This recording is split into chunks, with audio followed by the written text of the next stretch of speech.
Doctor గారు, నా వయసు 25. 2 ఏళ్ల క్రితం పెళ్లయింది. ఇంతవరకు గర్భం దాల్చలేదు. ఈ మధ్యనే డాక్టర్కి చూపిస్తే నా గర్భాశయంలో నీటి బొరుగులున్నాయన్నారు.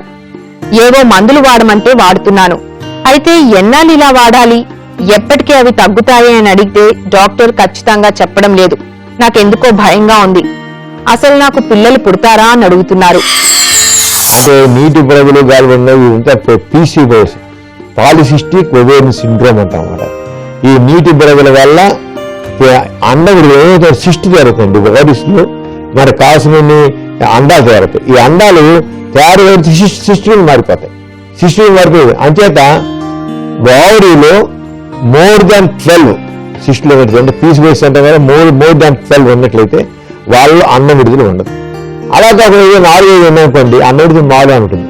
అయినా మోర్ దాన్ 12 సిస్టులు ఉన్నప్పటికి కూడా మన మందులు దానికి ఓవ్యులేషన్ ఇండక్షన్ ఉంటాం. అంటే అన్నం విడుదలకు సంబంధించిన మందులు వాడినట్లయితే అక్కడ అన్నం విడుదల వస్తుంది. చేత PCOS ఉంది మాత్రం ప్రెగ్నెన్సీ రాదనేది లేదు. PCOS ఉన్నా సరే మన మందులు వాడితే అన్నం విడుదల ఉంటుంది, ప్రెగ్నెన్సీ వస్తుంది. అయితే కొత్తగా మందులు వాడాలంతే.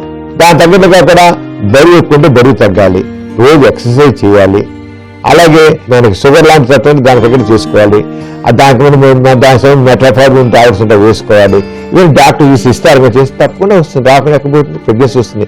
అంతేగాని ఈ PCOS ఉంది కనుక నాకు పిల్లలు పట్టడం అంతే, నా బతుకైపోయింది, గొడ్రాలను అవసరం లేదు.